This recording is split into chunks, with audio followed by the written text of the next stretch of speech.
Welcome to the show, ladies and gentlemen. We are focusing on the International Day of the Girl Child and looking at what the girl child goes through, and we aim at ensuring that the elimination of violence against girl child is paramount. This day was created by the UN General Assembly to celebrate the girl child, but also to raise awareness around the challenges that are specific to the girl child.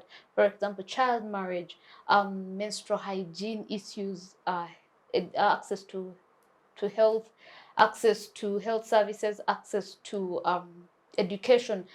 And today, as we journey on the 61 years of independence, we look at what has the girl child's journey been in Uganda. And I host different young girls from this country, and they share their story, they tell their journey as young girls and celebrate themselves, but also call on to government and to community to be able to resolve their issues. Welcome to the show, ladies. Thank you. Would you like to introduce yourself? Hello, everyone. Good afternoon. My name is Shantal, AAPS from Uganda Cares. Okay. Hello everybody, my name is Namatta Sheila, Miss Y Plus First Runner Up Central, 2022 to 2023. I'm happy to be here. I'm positive to be here, powerful, beautiful, and yeah. Okay, Jimbo. Yeah, I'm so happy to be here. My name is Jimbo Shanurah, a youth advocate at AHF Uganda Cares, and I'm so glad to be here. Thank you. Jessica. Well, I'm so honored to be part of this. Jessica from AHF Uganda Cares, a YAPS leader and a Girls Act leader. Okay, welcome to the show. So with working with Uganda Cares, we've been able to have these great ladies, young ladies, teenagers come to the show and the women's show and talk about their journey and what the International Day of the Girl Child means to them within this independence. But access to health in particular, access to education means to them, what they would want to see government do and what they would want to also see us as a community do. So what does International Day of the Girl Child mean to you? The International Day of the Girl Child to us means we are noticed and loved, and we are noticed in a way that we can give out our views to the community, to the government, and other stakeholders out there. Okay. What does the International Day of the Girl Well, Child mean to you? For me, I think it's us as women because it comes from girl to women. And I think like our rights are being privileged, and also to show us that we are powerful, we are enough, we can be anything, we can be leaders, we can be more than what we think we are, and maybe to empower the girls to be greater women in the community. Okay. Jimbo, what does this day mean to you? This day is like a milestone to the Ugandan community at large and to all individuals in Uganda, because it recognizes women and girls in the society, what they have done, their achievements, and the different setbacks that are facing the girl child in Uganda, and even how they can be, solved in order to have a girl empowered. So this day is so gracious to Ugandans, and we can have it here today, and we are so glad. So, yeah, that's it. Thank you. Okay. Well, to me, the Day of the Girl Child, as my colleague has said, indeed it's a milestone whereby in the past a girl was only recommended for marriages, not going to school. Only household materials were recommended for girls. So this date amplifies the voices of young girls out there who are facing different challenges. So when they hear about that, they get to know that their rights are being valued and they have a voice to utter out their opinions. Okay. Yeah. What do you like about being a girl in Uganda? Being a girl in Uganda is kind of fair and good, because nowadays a girl is noticed. A girl is not only born to be married, but a girl goes to school, a girl speaks out, and a girl can also give out her decisions in either the community or in the school. A girl can also become a leader. Okay. How have you given out your voice or your decision either in community or in school? Me personally, I'm a leader, a young adolescent peer supporter, and I speak to my fellow girls, talk to them, give them health talks. Yes. Okay. Wow, being a girl in Uganda is very interesting because we are no longer ignorant, especially now about the cultures. Culture is very nice. We enjoy the culture the way we were supposed to, not things that are pulling us down to being weak, like as housewife, just like everybody's saying. And also, I think the education that is making us open our minds and our eyes towards things so that we are not ignorant about our rights is the most important thing.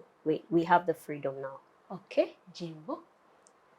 Being a girl in Uganda is like a roller coaster. I wouldn't say it is a smooth journey like my fellows have said, that it is Yes. successful as what. Yeah, it is good, but it has some setbacks on you as an individual. As a girl in Uganda, you get to have opportunities today. You can go to school, you can be a leader. For example, girls are leaders in AHF Uganda Cares. You can attain all the services in Uganda. But in other cases, in some communities, most of the communities in Uganda, for example, the slum areas, we are having stereotypes and different setbacks like poverty, whereby if you are a girl child in those areas, it's so difficult to stay healthy and to achieve your dreams.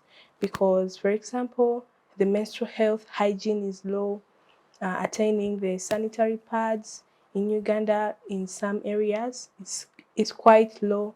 Even education in the rural areas is quite difficult. So it's both good and bad. But as per now, since we are now recognized as girls in Uganda, even given a day, a girl child day, so far so good. We are looking forward to much. Looking forward. Yeah. Jessica. Wow, being a girl in Uganda is somehow challenging and somehow brings joy. Joy and challenges. Joy and challenges. One of the challenges is, let me put my emphasis on young mothers, because I'm a young mother too. Then some of them deep there in the villages, there when you give birth at a tender age, no more opportunities for you, no more going to school. You're just useless. You turn out big garbage in some other places. So being a girl in Uganda, somehow challenging for those type of girls, but for my case, it was somehow challenging, but thanks a lot to Uganda Cares, they are able to amplify my voice and I'm able to speak out to those young mothers out there. And the joyful thing about it, it embraces the beauty of being a girl child, whereby we are recognized, able to go on different platforms with men, and of which it was not there in the past days. Another challenge are the sanitary pads. That's one of the challenges of being a girl child in Uganda as per now. They are too costly, even me reaches at a time when I don't have pads, and I'm like, oh my God, pads and the child, whom do you choose? So I'm just there confused. That's all about being a girl in Uganda, and a girl child in Uganda. Okay, what do you celebrate most about being a girl child in Uganda? What I celebrate most, my voice is being heard. I'm able to speak out the challenges that I'm facing and my fellow girls. Are facing. Yeah. So, have you had many platforms where you speak out? Like which one? Most of the times I've been able to attend some I attended the Women's Summit. It was mainly engaging. And in the last few weeks, I was in the forwarded training, whereby they need more women on board. So I was able to amplify my voice and speak out for the girl child. Okay. You've said that you are a young mother, right? Yeah. Did I hear that right? What are some of the challenges you face as a young mother that you would want that government addresses? One of the challenges, the first challenge that I faced was denial. I was denied by the father to my child, whereby he said, because of your status, that child is not mine. So denial was one of the first challenges. I was neglected by my family. Another challenge that I face, the livelihood, because we say I'm a single mom, I have to look after my child. So the way of living is somehow tiresome. Yeah. Jimbo, what are some of the challenges you face as a young girl or a teenager that you'd want government to address? As a young girl, in Uganda, personally, I face challenges starting from where I dwell from. It's a slum area to begin with. Although generally we have had some improvement, whereby there are many schools in those areas and in Uganda at large, for us as young girls in my community, we face a problem of the different areas through which to pass to gain the different services in the country. For example, when we are going to school, the areas are so not fit to be passed through by a young girl at a tender age. When you say it's not fit, what do you mean? When I say it's not fit, is because of what is surrounding those areas. Because in most cases, you pass areas whereby there are these drug dealers, people who take cocaine and other stuff. The areas are hygienically poor, whereby even though the child has a zeal to go to study, in a case of point, that child may stop studying because of the fear of being defiled at a tender age, of the fear not reaching school. Maybe the books are stolen while they are going at home. Because I also had that experience. Is it 2 weeks back? I was going at school and I came back late because we were having some preps. So I found these thugs and they thought I had some money in the bag. It was a school bag. They said, bring your bag. They started checking it, whether it had some things in it. And fortunately, I didn't have the money. And fortunately, they didn't harm me. But if it was for other girls, maybe who are scared, they can't go back to school. They will say, next time they may kill me. Next time I may lose my life. And I can't lose my life because of education. A girl can stop going to school for that case. And other Which area is that? It's in Mulago. Okay. Yeah, Mulago near Kamocha. And another challenge that I have in my community as a young girl is because of my other young girls in the community. Other young girls in the community don't have enough information about their sexual and reproductive health rights. You find that a girl at let me say the age of 15 to 16 doesn't know that if I'm using a sanitary pad, I should not use it for the whole day. Because of the poverty in that area and the stereotypes in that community, that girl tends to have poor menstrual hygiene. So it's a challenge that we girls face in those communities because there are many in Uganda. And also, attached to the SRHR, the Sexual Reproductive Health Rights, we have information about HIV. We see that information on TVs, but it doesn't reach the communities, to be specific with my community. Because young girls and even boys in my community, most of them don't know that HIV can be transmitted through, breastfeeding when the parent or the mother doesn't adhere well to what? To the ARVs. So we can have some young mothers there who are HIV positive and they don't know that they can transmit the virus to their children through what? Breastfeeding. They only know about at birth. So it's a challenge in our communities. So you're telling me that you have teenage mothers in your community? Yes. Are they still going to school or are they not going to school? That's another challenge.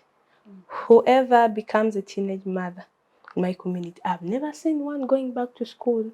And not because they don't like, because apparently I'm a Girls Act leader in Uganda Cares. So I do some community dialogues with those other girls, empowering them, giving them sanitary pads, menstrual hygiene information. But when you talk to them, most of them want to go back to school. But the starting point is money. Even when you put the money aside, the stereotypes, because you became a teenage mother at a young age. Therefore, the people taking care of you, at first you were a difficulty. And now you are bringing another person who is also going to add on what? The burden on the family. So they just say, please stop studying. We use that money for what? For taking care of the baby. Wow. Yes. Jimbo, it's always great to sit with young women and teenage girls and share our stories. And Jessica, I'll come to you. And as a young mother, you said you're a young mother. I hope I had it right. Yeah. What are those challenges that are specific to young mothers, teenage mothers, and how would you want government to address those challenges? Well, one of the challenges that young mothers are facing, one of it is stigma and discrimination. I myself, I was a victim of those two, whereby I was stigmatized in the community and in my family, both at large. And another challenge that some of the teenage mothers face is denial. A boyfriend comes, impregnates you, and then runs away. Lives without anything, without improvising anything, then at the end of the day comes money for a baby. Another challenge. So after you've gotten pregnant, given birth, he Yeah. comes and says, give me the baby. Yeah, give me my baby. And you have nothing to do. At your home, they are taking care about you and they are taking care of you and your baby. And with abuses, take the child to the dad. So what's the another option to do? You just give away the child. How does that affect a teenage mother mentally? Psychologically, it brings torture, whereby you remember the challenges you went through, and the so-called father of the child comes back, grabs the child from you, and well, most of the worsening stuff about it, grabs the child from you when the child is old enough, like let's say 2 years or 3 years. He was not able to take the child at the other tender stage, whereby he needs more and more attention. But he comes and grabs the child because he knows at 3 years or 4 years the child can go to school. So that one brings torture and another that bondage that you have mother to child. So you be there thinking about your child when he's taken away. Another challenge that we face, being that I'm a young mother, way of living. That's one of the challenges. You cannot accommodate yourself, cannot accommodate the baby, whereby at sometimes you faint, you yourself, you stop dressing up and you dress up the baby. You stop eating very well, but you give that small stuff to your baby, such that you may not go to the neighbors to ask for that thing. Another challenge that we, the young mothers, face, we are not given an opportunity to go back to school. And we are not given an opportunity not only to go back to school, but even at workplaces. You go and ask for a job, the first thing they ask you, do you have a child? If you say yes, so me, I don't want those ones with kids. That's one of the challenges. And even where we live, even the landlord asks you, do you have a baby? When you say yes, how many? If you say more than one, he says no, you're not going to rent in my house. Okay. how would you want government to resolve some of the issues that are systematic in regards to teenage mothers and young mothers? Well, for my case, what I think is that the government should put their law to legalize those ones that discriminate the young mothers, whereby you're not given a job, you're not given an opportunity to go back to school, even your fellow peers, they will start stigmatizing you. Hey, she gave birth, that one, she has a child, you get? So if they legalize that stuff of teenage pregnancy, teenage mothers, whereby someone hears, someone, if you talk about someone who is a young mother, it's a life imprisonment, then there it creates fear between the public, and somehow, somewhere, it creates more peace to with the young mothers. You get to know, I'll be able to go back to school, I'll be able to apply for such and such a job. And another thing the government should do for we the young mothers, they should create more opportunities which are free. Because if your family hears that you have been at school, now you're pregnant, no more school fees. But if at all there are some sectors, there are some schools whereby we are being provided free school, free education, that one it could be easy. You know that I produced, yes, but I'll be able to go on such and such an institution with my baby and study such and such a course. Okay. Thank you so much, Jessica, and for sharing your story. What I want to ask you as young women is, why are young people having a lot of sex? Do they have information before they engage in sex instead of abstaining? Yes, some do, but they are ignorant. Some know that they are condoms, they are, let me say, they are prevention methods you can use. Do they know the consequences? No, not really. Some don't. Like most of them don't. They just go in because of peer pressure, or like, let me say, the need to engage in that activity. And also social media, let me say, some social media platforms. You go watch and you're like, let me try it out. So But to experiment. yes, experiment.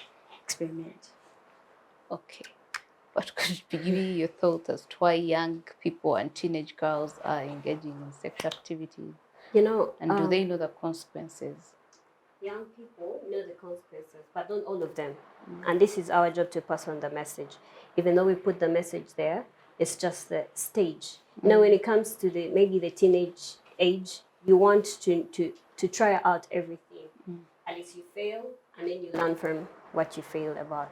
And if you find out, like, if you talk to, because I've engaged with most of young mothers, and when you talk to them most of the times, they went into engaging in acts of sex when they didn't even know, like, okay, if I sleep with a boy, am I going to become pregnant? You know? So they know the information, but they don't know how it's going to happen or how. And also, it's the other issue is about our parents.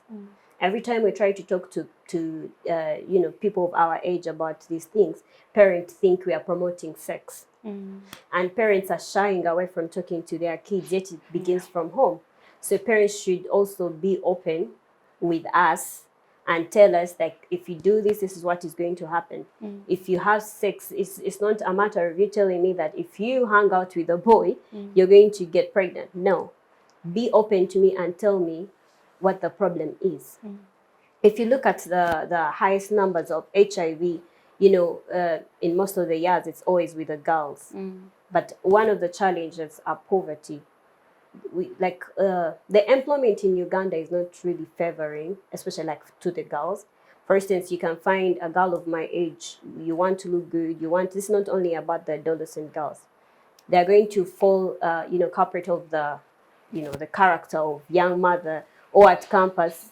And because they the parent would take the kid to school and maybe at campus, and then they're not taken care of, yet there is a sugar daddy who is willing to give them 50,000 every day. So that increases the rates of infections, even though there are condoms and there are measures, there've been, rings, the prevention rings, vaginal rings, but still the poverty, ignorance, and maybe also parents should help us too. Okay. I think parents, you have highlighted the role of a parent. Yeah, and Jimbo, you share your story of HIV. How are we talking to young girls about that HIV is still there and how they can prevent it? First of all, being positive is one of the challenging things that can happen to you in life, because it's something new. Although you may be born with it, but just knowing that you have it is also a challenge. Okay. Self-awareness. And beginning with that, you start to feel out of place. That feeling of not worthy to be in a place, maybe in school. If they tell you when you are still in school, you face a lot of challenges and self-stigma.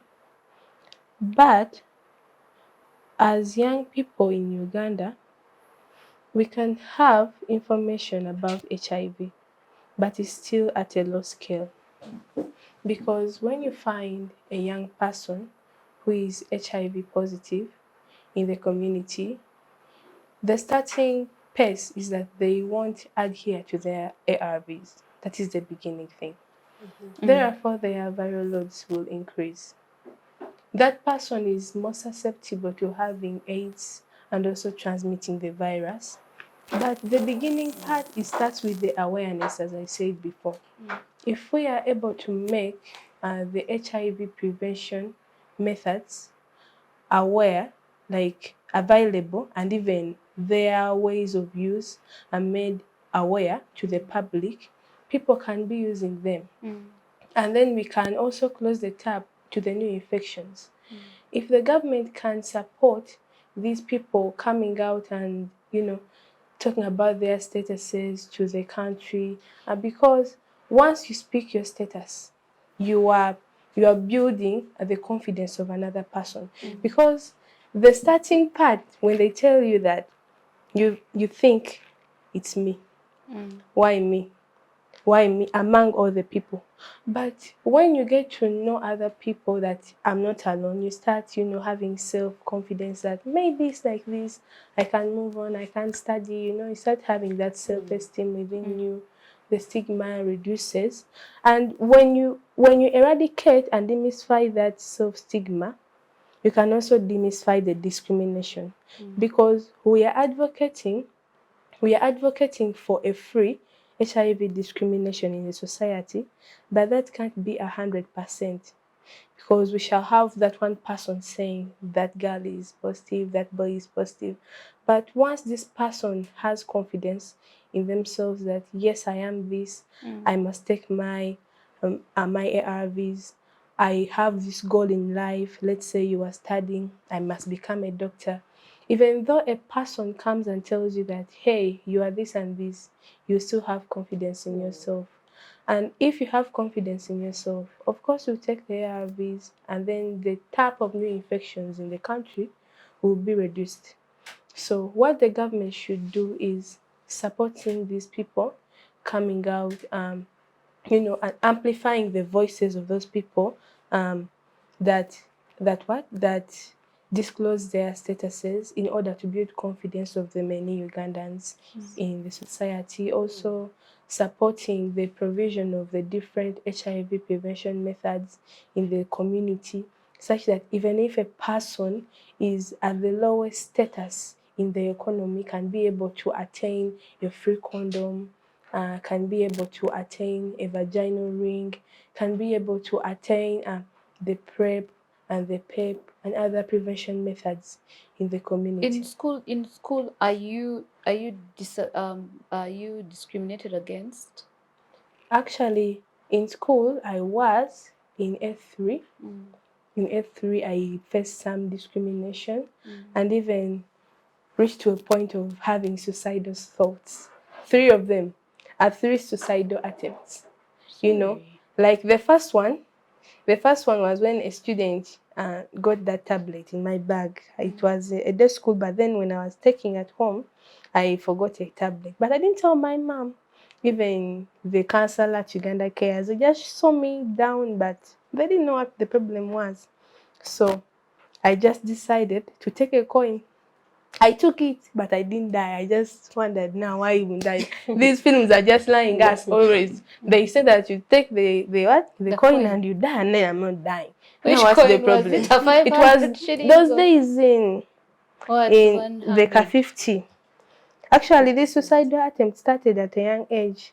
And actually, I want to make a call to the government and other societies and other stakeholders there, because we tend to focus more on the young people like us, let's say 10, 15, and other ages in between. And then we forget the young people at the age of 6, 7, 9. Because actually, I got to know that when my mom was talking to a friend. They thought I was young and naive. I didn't understand. I couldn't understand. But then they were like, we have health problems. I remember at that time I had, a measles kind of, so I just took it as that at that moment. But then I started connecting the dots, and then I got to know I was in P3. What I did, I just got the coin. I must die, because now in the school they are saying AIDS kills. That means I'm going to die soon. Why should I die abruptly? Yet I can die when I know. Let me eat. Actually, I ate my food and then said, now let me die when I'm full. Because I know I'm going to die. I'm going to die, actually. So in the school they're saying AIDS kills, so you thought, let me. Yeah, so I'm going to die, so why couldn't I die when now I'm full? Because I may die when I'm not full and I'm hungry. So I had that suicidal attempt. They caned me. It's suppressed. So who caned you? Your mother My or the mom, teacher? for her, she didn't know the reason, as a parent. She just thought maybe friends, these kids playing around with coins and taking the coin, blah, blah. Yet it was an attempt.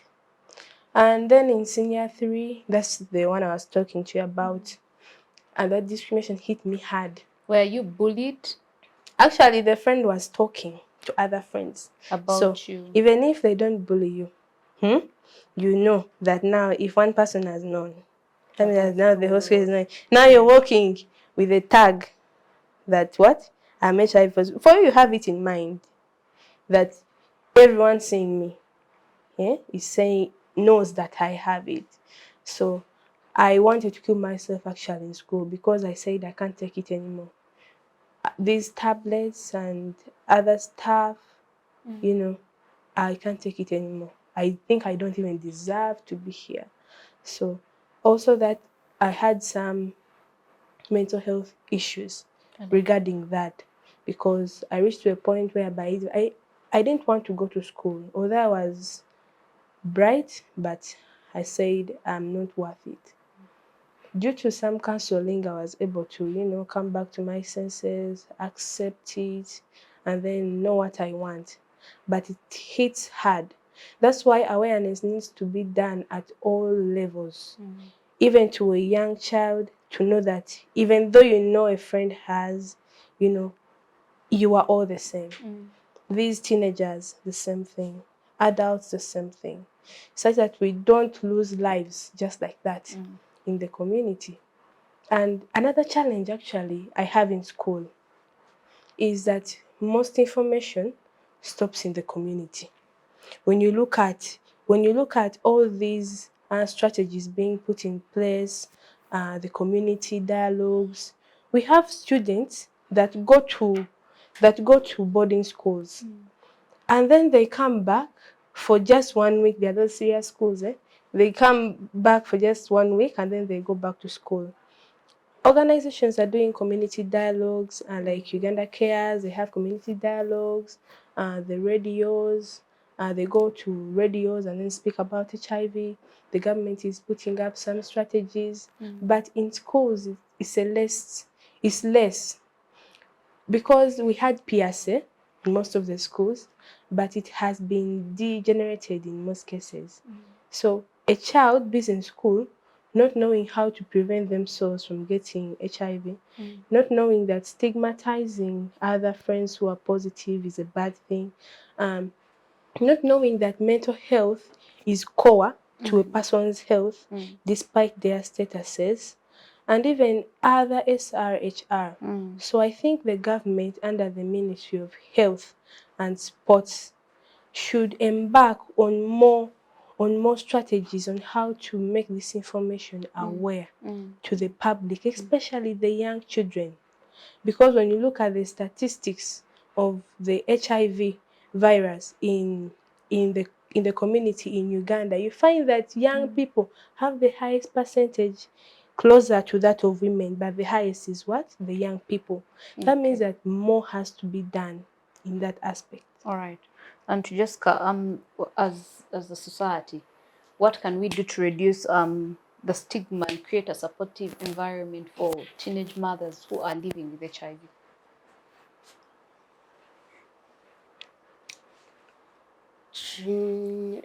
Things regarding stigma, they are somehow tricky. What I can say, the government can reduce, but things regarding stigma, most of the times it starts from within your whole home, whereby if they notice that you're pregnant, then they start stigmatizing you. And in some homes, they can chase you. They say, go to your boyfriend who impregnated you, not knowing the boyfriend's character, behaviors. So things regarding the stigma, they are somehow tricky. So what the government should do. And we as a community, as homes, as friends. Yeah, as homes and friends, the community, they should just love. One of the things that I can say, show that person love. One of the things that I can say that has helped me till now, because when I see some young girls there in the village who gave birth at the same age of men, they're now having 2 babies. But for my case, I'm having 1. For the community, what I think it can do, they should create love with that person. In that creating of love, it brings more about awareness. And during that process of creating love, you should tell the person more about teenage pregnancies, the impact of it. Because I remember one friend of mine was like, you know what, Jessica? For the first baby, it's okay. That was a mistake. Now, if you give birth to a second baby, that's not a mistake. Wow. Yeah. So he was like, you know what? For the first baby, we can say he never knew. She had no knowledge. But for the second baby, you have tested. You have known the impact about it. So they should create love with those people. Another thing the community should do, they should engage more in more meaningful activities, say like crocheting, to make that person more busy, not thinking about sex always. And even though you go back to the husband, the community should encourage that young baby, that young mother to go for family planning, because most of them, they produce at a tender age, but they are not given knowledge about family planning. Some are given knowledge about family planning, the things that they talk about family planning, most of the people say, hey, if you go for an injection, it does this. If you go for this, it can destroy your eggs. So when people hear about all those myths, one says, me going for family planning, let me be here. And there is this myth that they get, those young mothers, whereby the boyfriend can tell you, you know what, for me, I'm going to do withdraw. My dear, you should never trust that. No one is accurate about that, about withdraw method. And at the end of the course, you find that's the Those second boys baby. are lying to you, eh? Yeah, A they're lot. lying. Okay, let's go for a short break and we'll be back. The Citizens Chatroom happens every Friday at 2 p.m. on Civic Space TV Online on Facebook and YouTube. We invite you to be part of this conversation. Civic Space TV, freedom always. Welcome back from that break. We are joined with the team from Uganda Cares and led by their communication personnel and doctorate. Welcome on board, Madame Martha. Thank you very much. My name is Mbabazi Atai. I do coordinate HIV prevention and advocacy activities for AHF Uganda Cares. Okay, what does Uganda Cares do for a person or a young person out there listening? First of all, just to let you know more about all the background to AHF Uganda Cares. AHF Uganda Cares was born in 2002, and we started our operations in Masaka at the peak of HIV. And we began with providing free ARVs to people who greatly needed them. At that time, there was no hope, but AHF Uganda Cares brought hope to many of the patients that were dying. So along the way, we realized there was need to reach out to people who needed testing. And in 2008, we started a rapid testing program just to identify people who needed the ARVs that we had, and yet we're not getting the people that needed them. So to boost the numbers that needed ARVs, we had to start a testing program.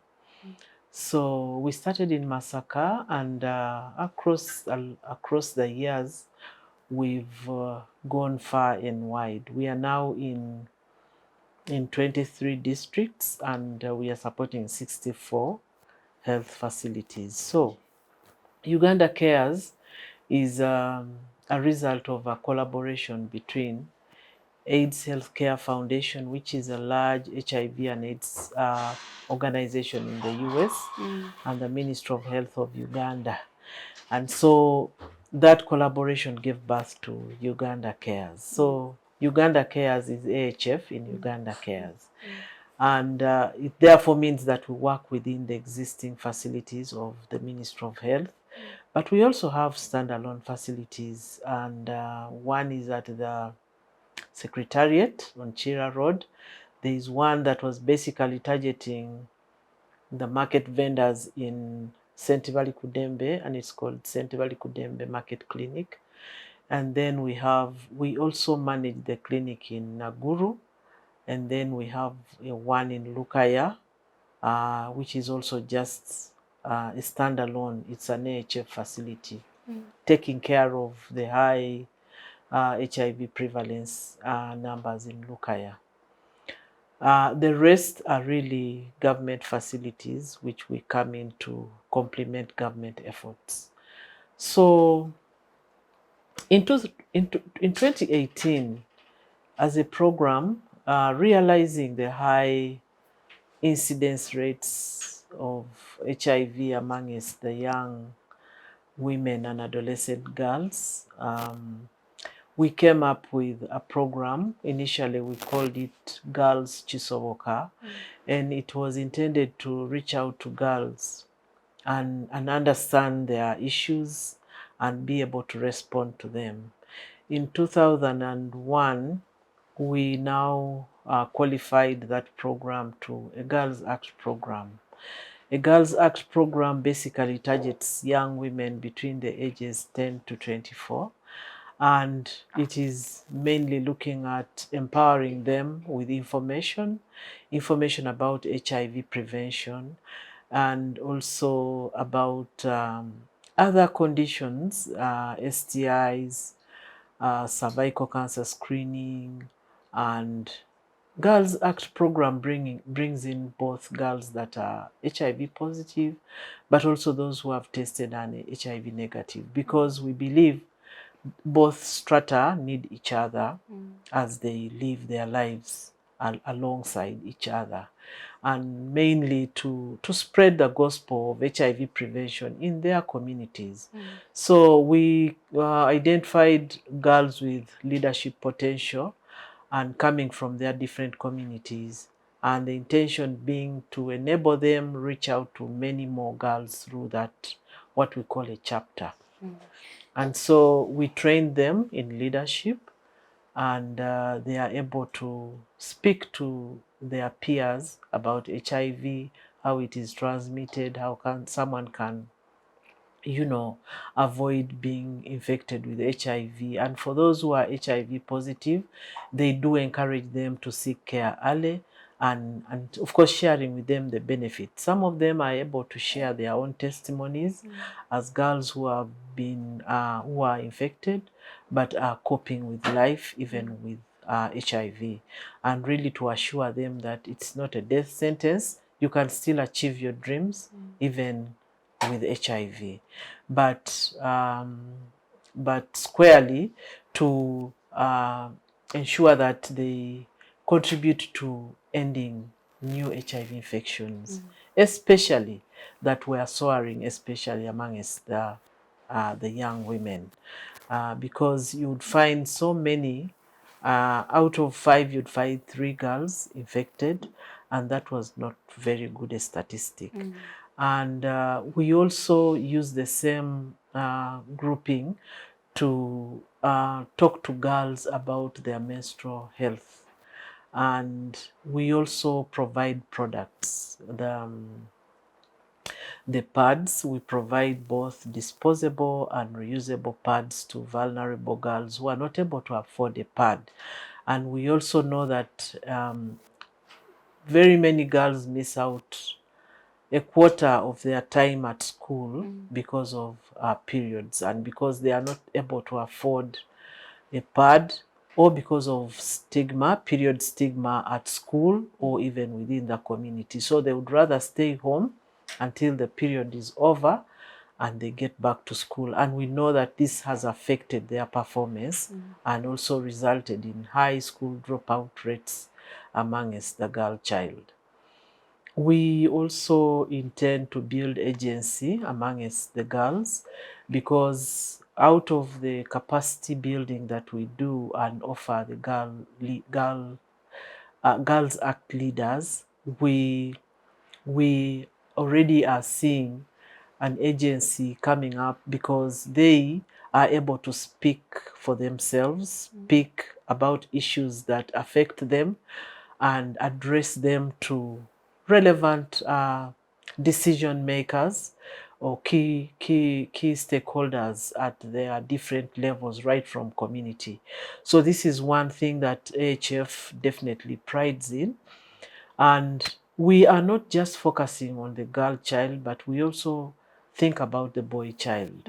And alongside the Girls Act program, we have the Young People's Program, in short YPP. And again, in the same strata, we look at identifying leaders, both boys and girls, positive and negative, in their respective communities, as a way of trying to create or cause change in their communities using their voices. Because we know once you use a peer-to-peer approach, you are bound to cause change in terms of behavior, in terms of access to services, because then they take on issues, they identify issues that affect them and bring them up and amplify before the different stakeholders that should meaningfully cause change in the status quo. So that way, AHF Uganda Cares has been able to reach out to quite many young people. In terms of girls, I think we have close to 500 girls in membership to different Girls Act chapters. The Girls Act program is in 5 facilities, and those are the standalone facilities of Lukaya, St. Bali Kudembe, Dr. Charles Farthing, Naguru, and Soroti Healthcare Center. And within the YPP program, again, we've been able to reach out. They have been able to reach out to more than 500 young people with information about HIV prevention, with a pad, because we procure on an annual basis about 30,000 pads that are given, pieces of pads that are distributed to vulnerable young women that are not able to afford, but also giving them information about menstrual health and commemorating that day, which brings them together and share their own experiences and support each other with the different information that each may have. But we also skill them.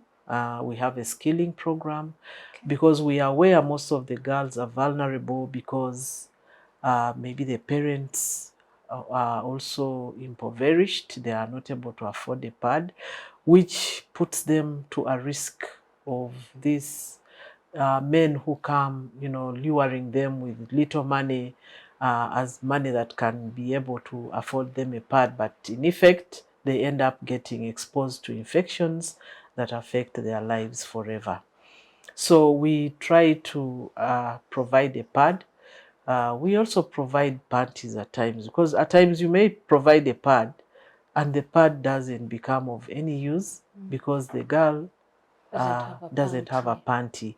So we try to, but we can only do so much. The challenge is so big, and that is why I would take this opportunity to challenge government on coming up with,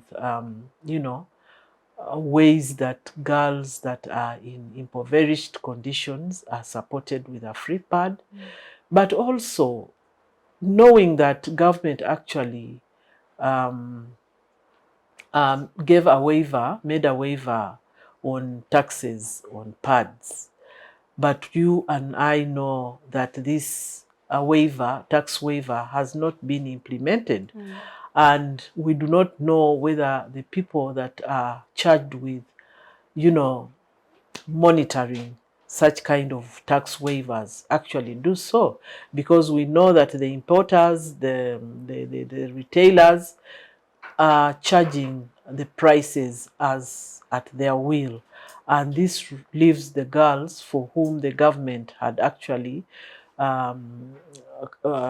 deliberated for in terms of tax waiver suffering, because the cost of a pad remains very, very high. So we continue challenging government to ensure that the tax waiver is implemented, but also ensure that we can have a modality of procuring pads free and distributing them free to the very vulnerable that really cannot, because they are there are so many, they cannot afford a pad. How we wish that government could even implement the presidential pledge of offering free pads to girls that was made in 2021. Was it 2021? The president actually made a pledge, but up to today, we are yet to see that pledge come true or being honored. Yeah, I think I can put a comma and probably Thank look you at so something much, else. Madam Martha, and I'll come to you, Murunji. Welcome to the show. Thank you so much. Tell us about yourself, what you're doing in the community. Okay. Thank you, everyone. My name is Murunji Martha, a girls act leader, a YAPS, and at the same time, a youth leader in St. Balikudembe Clinic. I possibly like to help a girl child out. First and foremost, currently we started a project, a community project for helping girls. They are out soap making, bar soap making. This is to equip them with some money to be in their pockets and actually to impact them with that skill of soap making. It can possibly help them or help other girls, because I'm not sure that those girls are to be there permanently, because I expect some to go to other places. But as I equip them with that skill, I hope that if they maybe go to other places, they are more so to help other girls to practice the same skill. Of course, secondly, I expect this project making, this soap making skill to help us, especially me, to gain their trust as we also create like a saving group for these girls to keep their money as small as it is, but it will be helping them out. Yeah, that's what I expect from that project. Okay. So what advice would you give to girls that are out there that are living with HIV, that want to become leaders and they want to be in their community and have effectful impact? Okay, thank you so much. First and foremost, I advise my fellow girls out there never to give up. I know sometimes situations get tough. I know things get difficult. But all in all, you just have to keep pushing and keep going. I personally, I went through a hard time. And even just recently, I'm still going through certain situations. But all in all, giving up is not a solution to the problems or the situations, the bad situations you're going through. First and foremost, giving up is nothing. And if you give up, you're just giving others an opportunity to give you more challenges, to give you more problems. So when you give up, you're just giving out nothing. All in all, you just have to keep going and going and going with what others are posing to. So when you give up, you're doing nothing. Secondly, I would like to address them that when you believe in yourself and have confidence in yourself, you can achieve more. I once lived a lifestyle, kind of a shy person, kind of a discouraging person. But recently, I'm totally changed. Why? Because I had confidence in me that I can maybe achieve something that is different, that is to aspire more girls, that is to change the different livelihood of the different girls in the community. So I advise my fellow girls out there that you have confidence in yourself, never give up or quitting, and just be true to yourself. When you be true to yourself, you form your own way of living. You form your own way of doing some things, of achieving some things. You be achieving some things, and everybody will be like, "Oh wow, how did you make it?" And everyone will like, and you'll be like, "Yeah, I did it, but I did it because of my confidence, because I be myself, because I am what I am." So the confidence you give to yourself, the look you give to yourself, and more so the the courage you give to yourself creates a lot to who you really are and who you're really going to be in the future. Okay. Yes. Thank you so much. And I will pose this question to the both of you. Yes. When you look at the future, what do you see for girls that are living HIV positive in the community? And what would you want us as a community, working together with government, private sector, businesses, organizations, CSOs, do to ensure that we have a future that is bright for the girl child? All right, thank you. Me, I would say being HIV positive ain't a death sentence. So each girl out there, if you're positive, you should not limit yourself. And those who are positive should stay positive. Seek the best health services from anywhere you can, the nearby healthy center where you can. And those ones that are not, do the right thing. Do not look for HIV for yourself. And also about the bright future, about the girls, we are strong, especially girls with HIV. We've gone through all the stigma and discrimination. You're more than that. You can be anything. You can be above. You can be a leader, just like I am. Thanks to Uganda Cares, because they show this to us that we can be more than what the public sees. And we are the ones to empower the girls in the community. We talk to them and we show them that they can be more than what we are. Okay. So the girls out there, to make sure that the future is bright, let's be powerful. Let's be leaders. Let's show the men that we are more, we are powerful. We can shine bright tomorrow. All right. Okay, Yes. Murungi. Actually, to the girls out there, it's all about having information and what to talk about. The moment you get to have you not having what to talk about, you find yourself so challenging.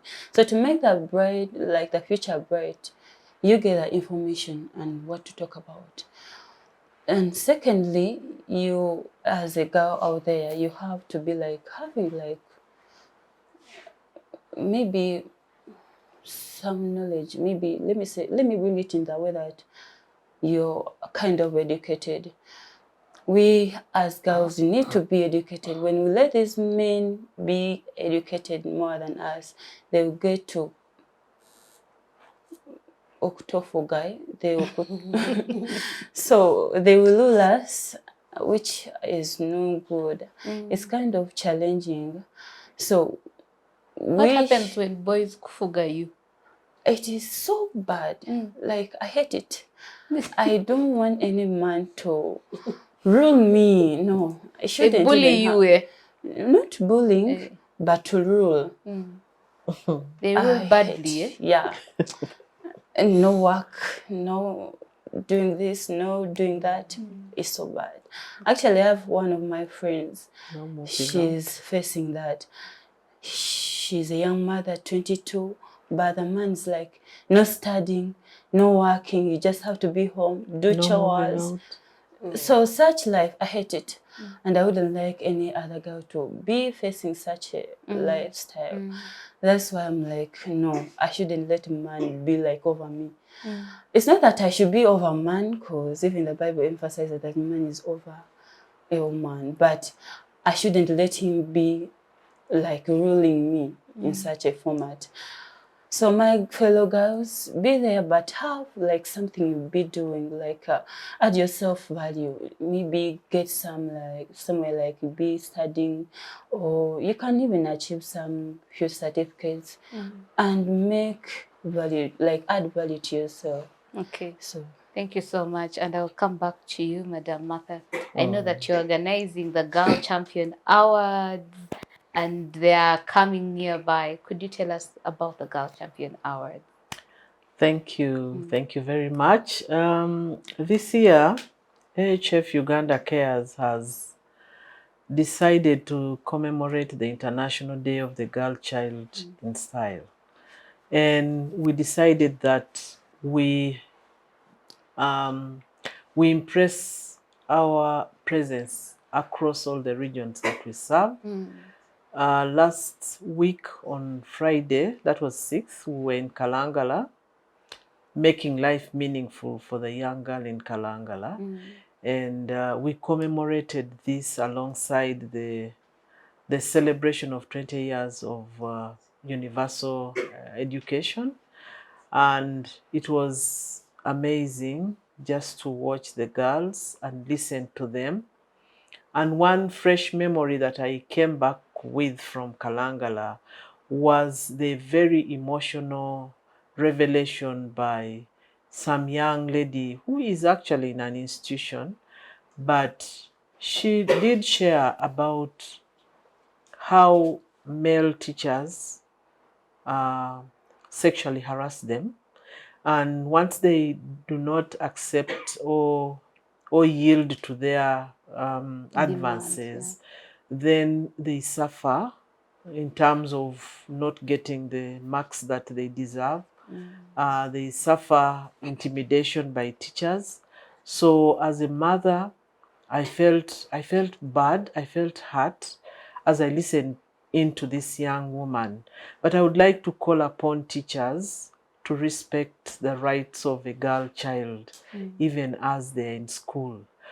Yeah, that was for the girl, although we also had the reverse from the boys. It is something that brought in the boys as well. And the boys had their concern. One boy had a concern which I took seriously, and that was that there is discrimination by the teachers when they are handling the boys and girls. So they felt the girls are more favored as opposed to the boys. The boys, yeah. That left me in in balance. in deciding where really to put my foot. But if that happens, Yeah. I think teachers, it's time for them to learn to treat the scholars in an equitable manner, because we need a society where there is gender balance, there is equity in terms of accessing services, but also enjoying what we do as people. So for the young people in Kalangala, it was those 2 points touched my heart. And I thought that probably one day I'll find a platform where I can amplify and challenge the teachers, because these were voices that came from the students that they teach. So that aside, we have commemorated IDGC, International Day of the Girl Child, also in the Eastern region, in Amuria district to be specific, joining the local government and other partners like KIFAD, which interested us to join. And it was quite humbling looking at the young women speaking about issues that affect them, but also showing the leadership skills that they have earned over time, and being able to air out these issues before the key stakeholders that grace the event. So in Kampala or in Central, we chose to partner with the Girls Champion Awards. And these awards began in 2021. And this year, we had to have a process of identifying young women who are impacting on their respective communities, but more specifically to other young women. And this process had to do with identification, nominations, and then the voting process.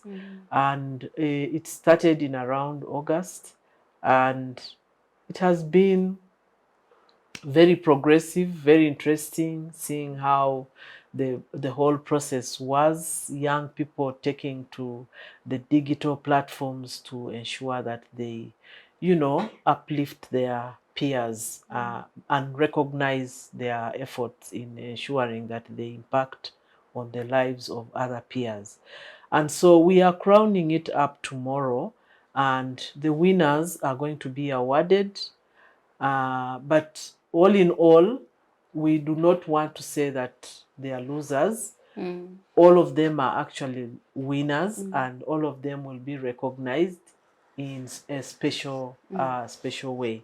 So we want to recognize, and by bringing in role models that have been in these spaces, for the girls to see and learn or pick something to take home, and live a life that focuses on such a person as something that they would also want to become in future.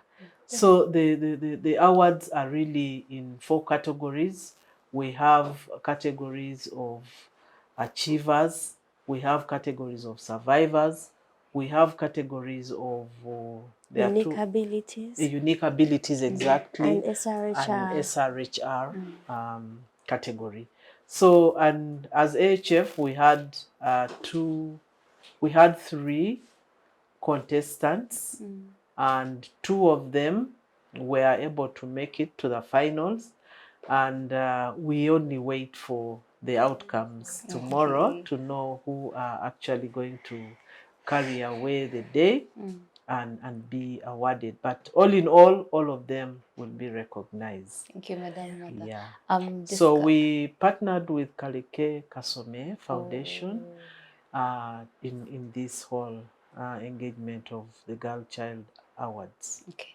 Thank you so much, Madam Mother. As we wind down, I see that the production team is saying we need to close down. Jessica, you've been nominated, right? Yeah.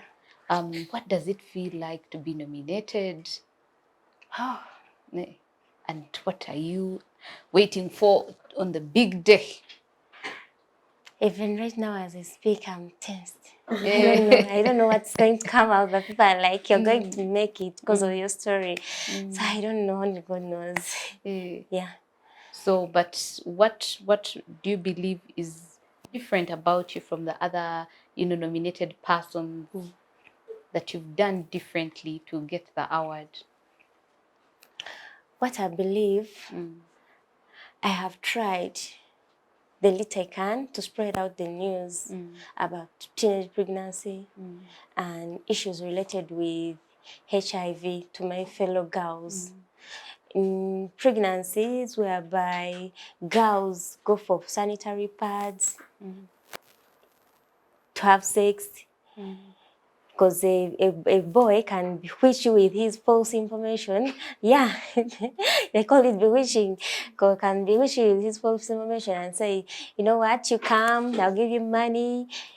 And you put it in your mind and you're like, you don't have a pad, you don't have this, so you go for sex. So I spread out that news to my fellow girls, and through the Girls Act, the Girls Act program in our facility, we give out pads to my fellow girls in my community, those who are less privileged, who cannot even afford to buy a pad. Okay. And another thing, when I get opportunities to speak, most of the times they encourage government, if at all they can make the issue of sanitary pads like the way they are making the issue of condoms, whereby if you go to any any toilet, any washroom, you find they are free condoms, they are there. But my issue is, if I get a platform, most of the times they urge government, if at all they could also make it the way how they did it to condoms. You go in washrooms, you find their pad. It could be easy for a girl child. Okay. Thank you so much. And as we wind down, could you give us, each one of you, your parting shots or your call to action? My call to action goes to the government of Uganda. They should decrease the prices of sanitary pads. If at all they can afford, they could make it to 2,000 or 1,500. Okay. Yeah. Thank you so much, Madam Martha. Your call to Thank action? you so much. My call to action to government is that we need to amplify the issue of information to especially young women and adolescent girls. They need to get information and understand their bodies in order to avoid the predispositions that they find themselves in. It is very critical, and it is something that government needs to prioritize. Thank you so much. Thank you. Runji? Actually, my call to the government is, yes, we speak this and that, but the government is like maybe not listening. Yeah, because we can say that maybe government, please do this, government maybe do this, but the government still is like maybe kind of quiet. So please, government, if only the way we can speak this out, we can pour out our hearts and say certain information about certain things that are going on throughout the world or throughout the country, Uganda, to even, especially to the girl child. Please try as much as you can to act upon them. Thank you so much. Yes. Your last call to action?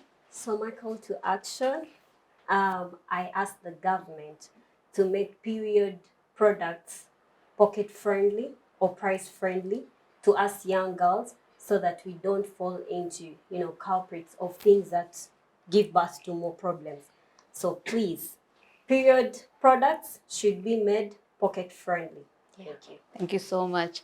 It's just been wonderful having you and sharing with each other the stories, the things we need to see. And thanks to Uganda Cares for making sure that this happens. And we hope that the girls will have more voice out there as we come to International Day of the Girl Child. Our dearest viewers, thank you for joining us, and thank you for always tuning to us. On this day of International Girl Child Day, we ask you and beg you to prioritize the girl child and to remember that her rights are human rights. And as women, we say no ifs, no buts to women and girl child rights, and pray and ask and demand for our rights to be prioritized in budget processes, but also in community dissemination of information. Till next time, I'm Turyatunga Juna. Subscribe to us.